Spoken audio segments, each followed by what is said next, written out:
My name is Daniel Bushell. Class action lawsuits filed against cell phone manufacturers. Coming up. Insurers refuse public liability for cell phone use. The warning buried deep inside your mobile. And the next casualty catastrophe after tobacco and asbestos.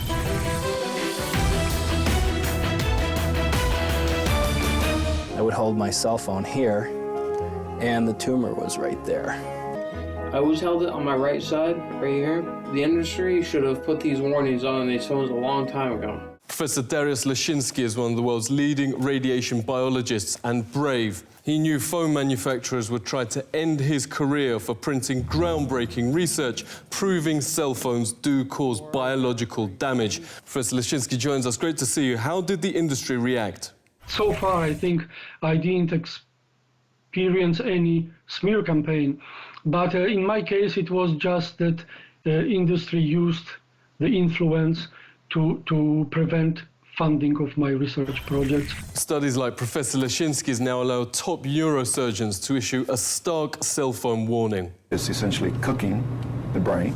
Ellie Marks' husband, Alan, suffered serious memory loss after years of using a mobile. At 2 a.m. one night, he had a massive seizure. Surgeons found a tumor the size of a golf ball right where he held the phone. Ellie, thank you so much for joining us. Why are you and so many others suing the industry? There's many, many, many others that are already deceased from this, that are dying from this, younger than my husband. There's some, some as young as 28 who are deceased, and their neurosurgeons actually told them that it was probably their cell phone use. We had about 20 cities and states that wanted to legislate as San Francisco had, and they were all threatened with lawsuits by this industry. This is a photo of Brett Bocook's brain. The top quarter responsible for body balance has had to be removed after surgeons found this vast tumor right where he held the phone. A US national rowing champion, now he can barely move. Brett, great to speak to you. Tell us about the class action lawsuit against the phone industry. The only way you can really educate the public against big business is through lawsuits. That wasn't until the district attorneys in the United States sued and got involved and sued the cigarette industry that there was they had to pay millions and millions, hundreds of millions of dollars for public education as to the dangers of smoking. That's what's going to happen with cell phones. It's just unequivocal, categorical that these things cause cancer. And it's also, they don't want you to know that. This is on the same trajectory as smoking, because if you look at smoking in the 60s, they had doctors coming on TV and on print saying, hey, smoke Marlboro or smoke this brand because it's good for your cough. And see how well Camels agree with your throat. A Winston, America's best-selling, best-tasting filter cigarette. More dangerous for children because their skulls are a lot thinner. At least you can't buy cigarettes unless you're 18, but you can go, a 5-year-old could go and buy a phone. Phone manufacturers' young children are targeted. There are now working cell phones even for babies. The Glow phone is for kids maybe 5 to 8, and the Fly phone is for tweens. Samantha Miller's funeral was on her 18th birthday. Phone use through childhood first gave her headaches, reports the Daily Mail, then the brain tumor that killed her. In the West, brain tumors have overtaken leukemia, notes Senator Lynn Allison, as the #1 child killer illness. But doctors warn that's the tip of the iceberg. Clinical studies find young men who keep phones in their pockets have much lower chances of producing offspring, while women often store them on their chest. I would just tuck it right in to my bra. Tiffany France got breast cancer aged just 21, right where since childhood she's stored her phone. These spots mark the areas of Donna James's cancer. Her doctors call this a new breed of distribution that exactly matches where women keep their phone. It's very unusual pattern where these multiple small cancers were confined to the upper inner aspect of the breast. And so I've never seen anything quite like this. This is a radiation detector. In normal surroundings, around 30 microvolts a meter. Microwave ovens reach 800 microvolts. Wi-Fi routers use the same radiation technology. Loading a film on a tablet PC reaches 2,000. Some of the world's best-selling smartphones register over 1,000 times above normal levels. Insurers have in fact stopped covering cell phone manufacturers for public health. Insurance firms privately call cell phones the next public casualty catastrophe after asbestos and cigarettes. Phone manufacturers have now quietly inserted a legal disclaimer. On iPhones, you have to go to Settings, General, About. At the bottom, scroll down to Legal, and at the end, RF exposure, radio frequency exposure. Unlike most pages, the small print here can't be enlarged, but it reads, carry iPhone at least 10 millimeters away from your body. At the same time, the industry says all its studies show phones are perfectly safe. Radio waves from cellular phones are safe. Conflict of interest. Harvard ethics professor Lawrence Lessig calls industry-paid studies which consistently conclude phone radiation is harmless. Independent scientists, meanwhile, overwhelmingly find the most serious problems, from DNA damage, 3 times lower sperm counts, 290% more brain tumors, autism and birth defects.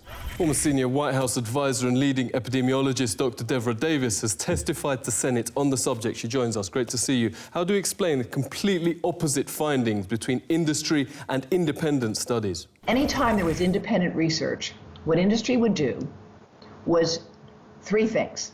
First, they would go attack the scientists who had done the studies. They would try to get them fired, they'd try to get their funding taken away, or they would fraud.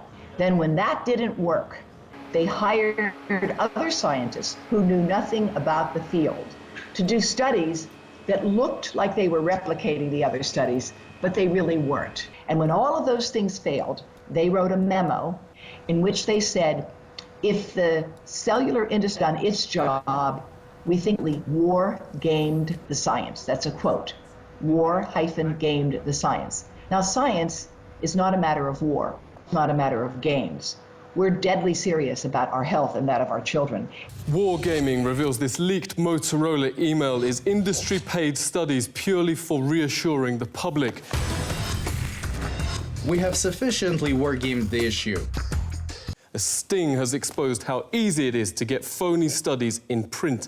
Posing as a serious scientist, John Bohannon sent in a paper full of schoolboy errors, offering payment for publication.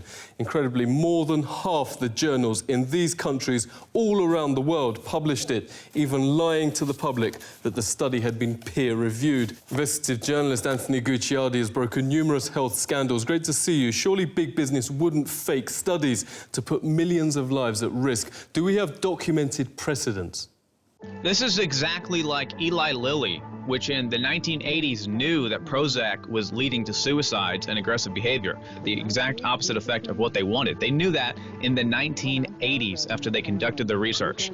They hid the research, and it wasn't exposed until 2005 from the BBC. But then they would have their corporate interests do studies and talk about how great it was.